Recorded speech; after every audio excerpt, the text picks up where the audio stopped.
നടുറോട്ട് കിടന്ന് തല്ലുണ്ടാക്കിയതിനുള്ള ശിക്ഷ എന്താണെന്ന് അറിയാമോ? 10 കൊല്ലം ഒരുമിച്ച് പഠിച്ച കൂട്ടുകാരൻ പരിചയഭാവം പോലും കാണിക്കാത്തതിനേക്കാളും വലിയ ശിക്ഷയുണ്ടോ? പരിചയഭാവം കാണിക്കാൻ പറ്റിയ ഒരു ചുറ്റുപാടിലല്ലോ നിന്നെ ഞാൻ കണ്ടത്. പരിചയമില്ലാത്ത ആളായിരുന്നെങ്കിൽ അപ്പൊ തന്നെ എന്റെ കൈയിന്റെ ചൂട് നീ അറിഞ്ഞേനെ. ഇപ്പൊ തല്ലടാ അല്ലേ? വർഷങ്ങൾക്ക് ശേഷം ആദ്യമായി കണ്ടപ്പം നീ എന്നെ റാസ്കൽ എന്ന് വിളിച്ചതിനേക്കാളും വലിയ ചൂടൊന്നുമില്ലല്ലോ നിന്റെ തല്ലിന്. ഗോപാലകൃഷ്ണ, ഞാൻ ഒരു പോലീസ് ഇൻസ്പെക്ടറാണ്. എന്ന് വെച്ചാൽ മനുഷ്യത്വം ഇല്ലാത്തവന് അർത്ഥമുണ്ടോ? ഉണ്ട്. എനിക്ക് മനുഷ്യത്വത്തെക്കാൾ പ്രധാനം സത്യവും നീതിയുമാണ്. ഈ കാക്കി കുപ്പായത്തോട് എനിക്ക് വലിയ കടപ്പാടുണ്ടടാ. വായിരിക്ക്. വേണ്ട, ഞാൻ പോവാ. വീണ്ടും നീ എന്നെ റാസ്കൽ എന്ന് വിളിക്കുന്നതിന് മുമ്പ് ഞാൻ പോവാ. ഇരിക്കാൻ പറഞ്ഞത് SI അല്ല, നിന്റെ പഴയ സതീർത്ഥ്യൻ രാജേന്ദ്രനാണ്. ഒരാളെ തന്നെ 2 ആളായി കാണാനുള്ള വിദ്യയൊന്നും എനിക്ക് വശമില്ല. വായിരിക്ക്. ഇരിക്കാൻ.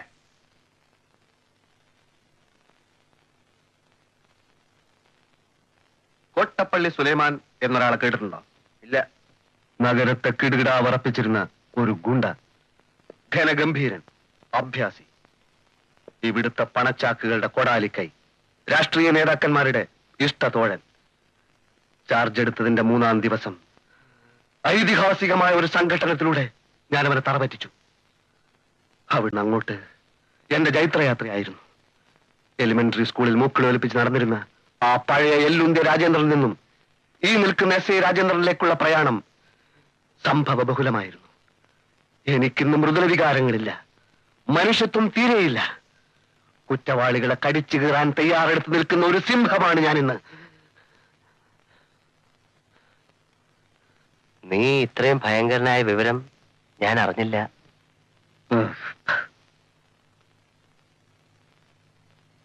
ഇവിടെയാണോ താമസം? അതെ. തനിച്ചാണോ? കല്യാണം ഒന്നും കഴിച്ചില്ലേ?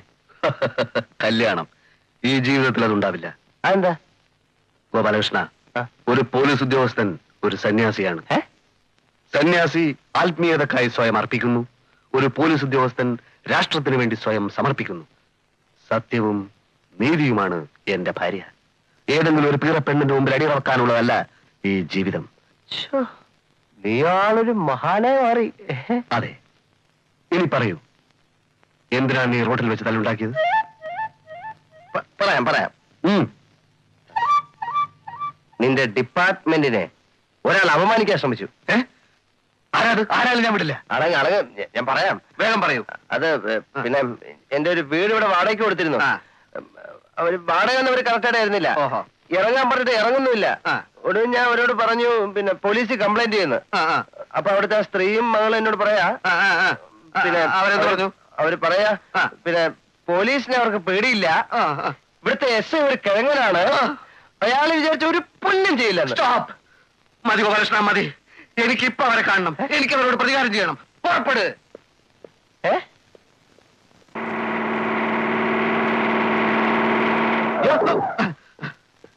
ഡിപ്പാർട്ട്മെന്റിനെ അപമാനിച്ചാരാണ്? പോലീസ് പുല്ലാണെന്ന് പറഞ്ഞാരാണ്?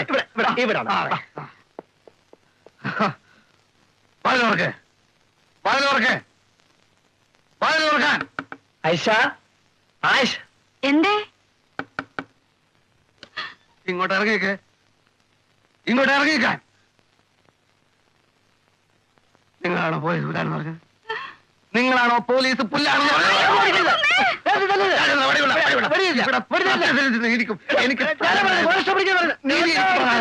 എനിക്ക് നീതി വേണം. വീട് ഒഴിയാൻ പറഞ്ഞാൽ മതി. നമുക്ക് പിന്നീട് തല്ലാം. അപ്പൊ എനിക്ക് ടൈം ഉണ്ടാവില്ല. എനിക്ക് ഇപ്പൊ തല്ലണം. വീട് ഒഴിയാൻ പറഞ്ഞാൽ മതി. ഇപ്പൊ അങ്ങനെ മതിയല്ലേ? ഇങ്ങോട്ട് ഇറങ്ങിയതല്ലേ? ഇപ്പൊ ഞാൻ തല്ലുന്നില്ല. പക്ഷെ 24 മണിക്കൂറിനകം വീട് ഒഴിഞ്ഞില്ലെങ്കിൽ ഞാൻ ഇനിയും വരും. എല്ലാത്തിനും നേരത്തെ തല്ലും. പോലീസ് വന്ന സ്ഥിതിക്ക് അയൽവക്കാരെ കൂടെ ഒന്ന് വരട്ടി വരും. ഒറ്റ പോലീസിനെ പേടിയില്ല. പോലീസിനെ പേടിയില്ലാത്തവന്മാര് ധൈര്യം ഉണ്ടെങ്കിൽ ഇറങ്ങി വാടാ. കോട്ടപ്പള്ളി സുലൈമാനെ ഇടിച്ച് തളവെറ്റിച്ച SI രാജേന്ദ്രനാണ് പറയുന്നത്. 24 മണിക്കൂറിനകം വീടൊഴിയാൻ ഇവരോട് പറഞ്ഞിട്ടുണ്ട്. ഇവൻ എന്റെ ക്ലാസ്മേറ്റ് ആണ്. ഇവനെ തൊട്ട് കളിച്ചാൽ പോലീസ് ഡിപ്പാർട്ട്മെന്റ് കയ്യും കെട്ടി നോക്കി നിൽക്കയില്ല. ഓർമ്മയിരിക്കട്ടെ. കേരള ജീപ്പില്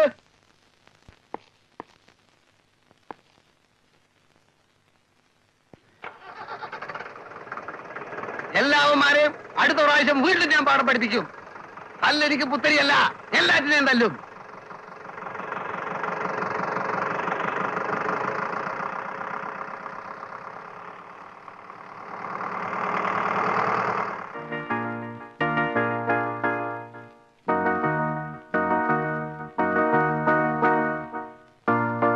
എന്താ ഉമ്മർക്ക പോലീസൊക്കെ വന്നു പോകുന്നത്? എനിക്ക് അതിനാ പിടിയിട്ടാത്തതെന്ന്. ദുബായ് നളിയാന്റെ ഡ്രാഫ്റ്റ് എല്ലാം കൂടി വന്നിട്ട് റഫർ ചെയ്ത് ഉറങ്ങിപ്പോയി. ആഴ്ച പറയാൻ എന്തോ പോലീസ് വന്നു പോയിന്ന്. രണ്ടേനാഴ്ചയായി. 24 മണിക്കൂറിനുള്ളിൽ വീട് ഒഴിയണമെന്ന് പറഞ്ഞു. ആ പണിക്കര് ചില്ലറക്കാരനൊന്നും അല്ലാട്ടോ. ഇൻസ്പെക്ടർ അയാളുടെ ചങ്ങാതിയാണെന്ന് തോന്നുന്നു. എന്ത് ചങ്ങാതി? ഞാൻ ഉറങ്ങിയത് ഭാഗ്യമായി വെച്ചോ, അല്ലെങ്കിൽ ഇൻസ്പെക്ടർ മണിക്കരെല്ലാം കൂടി.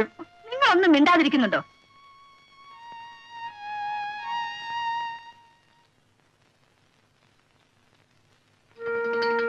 ഇൻസ്പെക്ടർ ഒന്ന് കാണണമായിരുന്നു.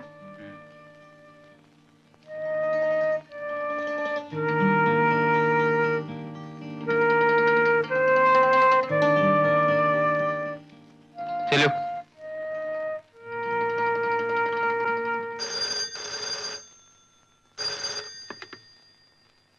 Yes, inspector Rajendran here.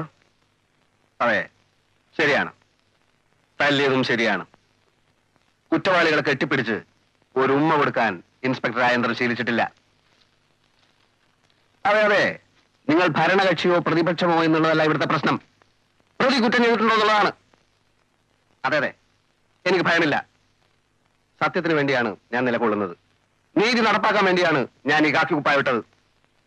ഇല്ല, ഒരു വിട്ടുവീഴ്ചയുമില്ല. യെസ്, ഇരിക്കൂ. എന്താണ്? അവിവേകമാണെങ്കിൽ പൊറുക്കണം. ഇല്ല, അവിവേകം പൊറുക്കുകയില്ല. സാറ് ഇപ്പൊ ഫോണിൽ പറഞ്ഞതൊക്കെ സത്യമാണെങ്കിൽ എനിക്ക് പേടിക്കാനില്ല. ഫോണിൽ പറഞ്ഞതോ? അതെ, സാറ് സത്യത്തിനും നീതിക്കും വേണ്ടി നിലകൊള്ളുന്നു പറഞ്ഞല്ലോ. പറഞ്ഞ സത്യമാണ്. കോട്ടപ്പള്ളി സുലൈമാൻ എന്ന കേടിയെ ഒതുക്കിയത് ഞാനാണ്. അപ്പോ എനിക്ക് നീതി കിട്ടും അല്ലേ? നിങ്ങൾക്ക് മാത്രമല്ല, എല്ലാവർക്കും ഇവിടെ നീതി കിട്ടും. ഞങ്ങൾ 9 കൊല്ലമായി വാടകയ്ക്ക് താമസിക്കുന്ന വീട്ടിൽ നിന്ന് പെട്ടെന്ന് ഒരാൾ ഇറക്കി വിടാൻ വന്നാൽ സാർ അയാൾക്ക് കൂട്ടു നിൽക്കൂ? ആരാണ് നിങ്ങൾ? ഞാൻ മീര. എന്റെ അമ്മ പേടിച്ച് പനിച്ചു കിടക്ക. സാറാ പണിക്കരുടെ കൂടെ വീട്ടിൽ വന്നില്ലേ? ഓഹോ, നിങ്ങളാണോ അഹങ്കാരി? സാർ,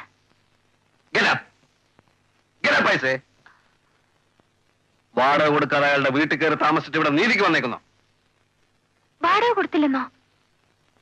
ഈ മാസം വരെ വാടക അയച്ചതിന്റെ റെസിപ്റ്റ് എന്റെ കയ്യിലുണ്ട് സാർ. ആര് പറഞ്ഞു? ഞാനല്ലേ സാർ അയച്ചത്. സത്യസന്ധനായ സാറിനെ ആ പണിക്കര് പറഞ്ഞു പറ്റിച്ചതാണ്. നോ, പണിക്കരൻ സുഹൃത്താണ്. ചായ ഷാപ്പിൽ തല്ലുണ്ടാക്കിയാൻ.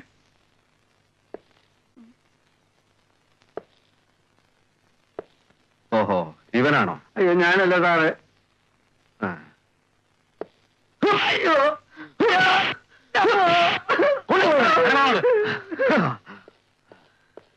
I am very strict.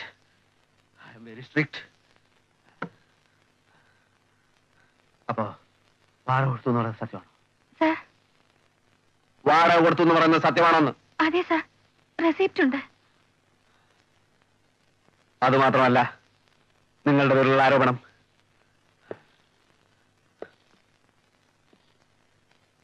Police പുല്ലാണെന്നും sub inspector, അതായത് ഞാൻ, ഒരു കിഴങ്ങനാണെന്നും നിങ്ങൾ പറഞ്ഞില്ലേ? അയ്യോ സാർ. Get out.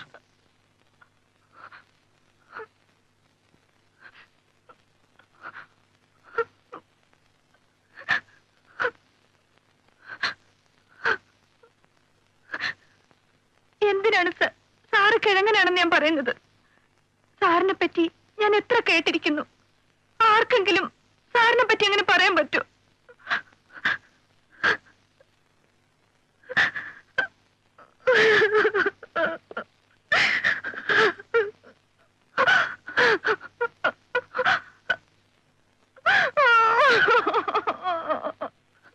വാടക കൊടുത്തില്ലെങ്കിൽ ഞങ്ങളെ ഇറക്കി വിട്ടോട്ടെ. കൊടുത്തു എന്ന് തെളിഞ്ഞാൽ ഞങ്ങളെ താമസിക്കാൻ അനുവദിക്കൂ സാർ. അത് സാറല്ലാതെ ഞങ്ങൾക്ക് നീതി തരാൻ മറ്റൊരാളില്ല. ഞാൻ ആലോചിക്കട്ടെ. കരയാതിരിക്കൂ. ആ കണ്ണു തുറക്കും കുട്ടി.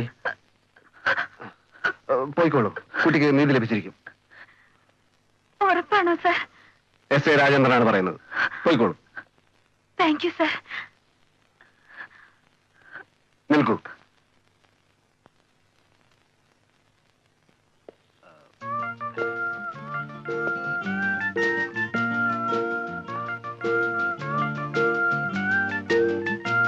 പോയിക്കോളൂ.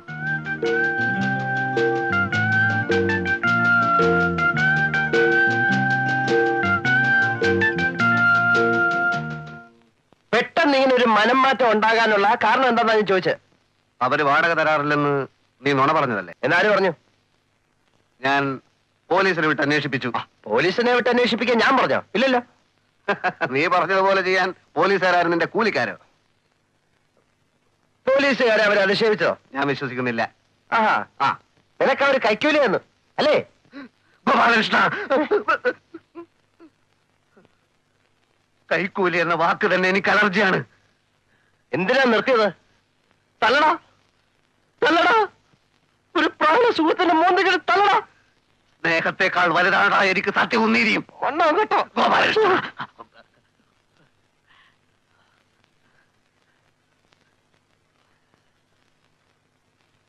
ഈ കാക്കി കുപ്പായം നിന്നെ ഒരു ഭ്രാന്തനാക്കിയടാ, നന്ദി കെട്ടവനാക്കി. രാജേന്ദ്ര, സ്കൂളിൽ പഠിച്ചുകൊണ്ടിരുന്ന കാലത്ത് നിനക്ക് എത്ര പ്രാവശ്യം ഞാൻ ചോറ് വാങ്ങിച്ചു തന്നിട്ടുണ്ടടാ. വെട്ടി ഉരുട്ടി ഉരുട്ടി വിഴുങ്ങിയതൊക്കെ നീ മറന്നു വേണോടാ. നീ അല്പനാണ്. നീ ശപ്പനാണ്. പോടാ. നീ വലിയ എസ് ഐ ആണെന്ന് ഞാൻ നോക്കൂല. അടിച്ച് നിന്റെ മോന്തയുടെ ഷേപ്പ് ഞാൻ മാറ്റും. നിന്റെ സഹായിക്ക് വേണ്ടടാ. നീ കോട്ടപ്പള്ളി സുരേന്ദ്രനെ വേണ്ട ബാക്കിയാണല്ലോ. നീ ധൈര്യം കൊണ്ട് എന്നോട് കളിച്ചു നോക്ക്. ഉണ്ട ചോറിന് നന്ദി കാണിക്കാത്ത കൊണാപ്പൻ.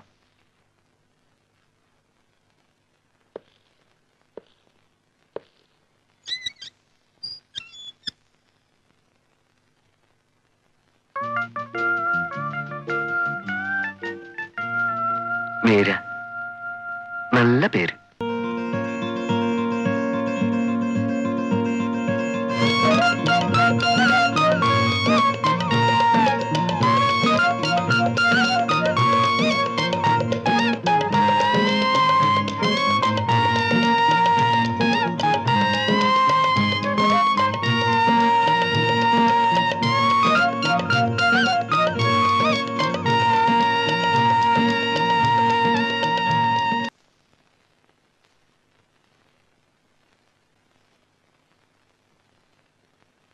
വാടകക്കാർ അവിടെ താമസിക്കാൻ തുടങ്ങിയിട്ട് ഇപ്പൊ എത്ര വർഷമായി? അതൊന്നും ഒരു പ്രശ്നമല്ല സാർ. ഒരു സൂട്ട് ഫയൽ ചെയ്ത് കേസ് നടത്തി വാടകക്കാരെ ഒഴിപ്പിക്കാൻ എനിക്ക് ഉദ്ദേശമില്ല. കേസില്ലെങ്കിൽ പിന്നെ വക്കീലിന്റെ ആവശ്യം എന്താ? ഞാൻ മുഴുവൻ പറയട്ടെ സാറേ. ആ പറയൂ. ഈ പറയുന്ന 9 കൊല്ലം വേണ്ട, ഈ കാലം അത്രയും ഹൗസ് ഓണർ, അതായത് ഞാൻ തന്നെയാണ് മേപ്പടി വീട്ടിൽ താമസിച്ചു വരുന്നത്. ഈയിടെയായി വീട്ടുടമസ്ഥനെ ശല്യപ്പെടുത്തിയും ഭീഷണിപ്പെടുത്തിയും ചില കക്ഷികൾ വീട് കയ്യേറാൻ ശ്രമിച്ചുകൊണ്ടിരിക്കുന്നതിനാൽ അടിയന്തരമായി ഒരു ഉത്തരവ് മുഖേന ഈ കക്ഷികളിൽ നിന്നും വീട്ടുടമസ്ഥനായ ഗോപാലകൃഷ്ണ പണിക്കരെ സംരക്ഷിച്ചുകൊള്ളാൻ താഴ്മയായി അപേക്ഷിച്ചു കൊള്ളുന്നു. ഇങ്ങനെ ഒരു അപേക്ഷ, അതായത് ടെമ്പററി ഇഞ്ചക്ഷൻ നമ്മൾ കൊടുക്കുന്നു. അതുകൊണ്ട് എന്താ കാര്യം? ഹൗസ് ഓണർ താമസിക്കുന്നത് ഇപ്പൊ അവിടെ അല്ലല്ലോ. ഹൗസ് ഓണർ അവിടേക്ക് താമസം മാറ്റാൻ പോവുകയാണല്ലോ. അത് വാടകക്കാർ സമ്മതിക്കണ്ടേ? അത് ഞാൻ നോക്കിക്കോളാം. ഇത്രയൊക്കെ അറിയാവുന്നത് എനിക്ക് പിന്നെ ഒരു വക്കീലിന്റെ ആവശ്യമൊന്നുമില്ല. അതല്ലെന്നേ, ഇഞ്ചക്ഷൻ അപേക്ഷയ്ക്ക് മുമ്പ് വാടകക്കാരെ ശല്യപ്പെടുത്തി വീട്ടിൽ നിന്ന് പുറത്താക്കാൻ ഞാൻ ശ്രമിക്കും. ആ, അത് വിജയിച്ചാൽ പിന്നെ കേസും കോടതിയൊന്നും വേണ്ടി വരില്ലല്ലോ. എന്നാ പിന്നെ അതിനുശേഷം നമുക്ക് കണ്ടാൽ മതിയല്ലോ. അല്ല വക്കീലേ, അതിലൊരു പ്രശ്നമുണ്ട്. അതിക്രമിച്ചു കിടന്നവൻ ഞാനാണെന്നും പറഞ്ഞ് അവർ പോലീസിൽ കംപ്ലൈന്റ് ചെയ്താൽ പോലീസിന് വേണമെങ്കിൽ എന്നെ ലോക്കപ്പിലാക്കാം. ആ സമയം വക്കീൽ വന്ന് ജാമ്യത്തിലൊന്ന് ഇറക്കി തന്നാ മതി. ആ അമ്പാടാ മിടുക്ക, തന്നെപ്പോലുള്ള ഒരാളെ തൊടാൻ പോലീസിനും ധൈര്യം ഉണ്ടായിന്ന് വരില്ല. 9 കൊല്ലമായിട്ട് അവിടെ താമസിക്കുകയാണെന്നുള്ളതിന് അവരുടെ ഈ തെളിവില്ലേ? എന്ത് തെളിവ്? വാടക മണി ഓർഡറായി അയച്ചതിന്റെ രസീത് കാണുമല്ലോ. ആ രസീത് അവരുടെ കയ്യിലിരിക്കത്തേ ഉള്ളൂ. അത് വാടക തന്നതല്ല, അവരെന്നോട് കടം വാങ്ങിച്ച കാശാണെന്ന് ഞാൻ കോടതി പറയും. എണീക്കടോ, എണീക്കടോ, എണീക്കാൻ. തന്നെ പോലുള്ളവരെ പ്രോത്സാഹിപ്പിച്ചാലേ വക്കീലന്മാരുടെ കഞ്ഞൂടി മുട്ടും. അല്ല വക്കീലെ, എനിക്ക് വക്കീലിന്റെ സഹായം ആവശ്യമായി വരും. ചേംബറിൽ മൂവ് ചെയ്ത് കമ്മീഷൻ എടുപ്പിക്കേണ്ടി വന്നാൽ എനിക്ക് വക്കീലിന്റെ സഹായം വേണം. വയലേഷൻ ഓഫ് ഇഞ്ചക്ഷൻ പ്രൂവ് ചെയ്താൽ ടെനൻസിനെ പോലീസുകാരെ കൊണ്ട് അറസ്റ്റ് ചെയ്യിക്കണം. ഇതൊക്കെ വക്കീലിന്റെ BA-BL ഡിഗ്രി എനിക്ക് വേണ്ടി വരും. ഓഹോ, അത് ശരി. ഡിഗ്രി മാത്രം, എന്നെ വേണ്ട. എല്ലാം കോടതി വരാന്തെന്ന് പഠിച്ചാണ് സാർ. ഏയ് വേണ്ട വേണ്ട വേണ്ട എന്റെ നിയമോപദേശം ഒന്നും എനിക്ക് വേണ്ടി വന്നില്ലല്ലോ. അയ്യോ അത് പറ്റില്ല. ഒരു വക്കീലിനെ കണ്ടാൽ ഫീസ് കൊടുത്തിരിക്കണം, ഇല്ല എനിക്ക് ഉറക്കം വരില്ല. ഹ, അത്ര നിർബന്ധമാണെങ്കിൽ അതിന്റെ അടിയിലേക്ക് വെച്ചേക്കാം. എന്നാ പിന്നെ ഞാൻ ആ വീട്ടില് ഇടിച്ചു കയറി അങ്ങ് താമസിക്കാൻ പോവാ. ശ്രമിച്ചു നോക്കൂ.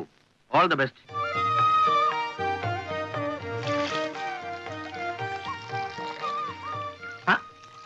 എന്താ പണിക്കരെ നല്ല ഉത്സവ പറമ്പ് കച്ചവടം ഉണ്ടേ നിങ്ങൾക്ക്? ഞങ്ങള് പ്രശ്നം സോൾവ് ചെയ്തു. പാവങ്ങള് സമാധാനമായിട്ട് ജീവിച്ചോട്ടല്ലേ. പിന്നെ അല്ലാതെ അല്ല എന്താ നിങ്ങളുടെ പേര്? ഉമ്മറ്. ഇതെന്താ കെട്ടും ചേടൊക്കെ ആയിട്ട്? ഞാൻ അമ്മ ഒരുപാട് വഴക്ക് പറഞ്ഞു. പ്രായച്ചിട്ടായിട്ട് കുറെ സമ്മാനങ്ങളാ കൊടുത്തൊന്നും മാപ്പ് പറയണം. ഞാൻ തിരികെ വരികയാണെങ്കിൽ കാണാം. പാവം ഐസ്പ്രിട്ട് പോലത്തെ മനസ്സ് എത്ര പെട്ടെന്ന് അലിഞ്ഞ്.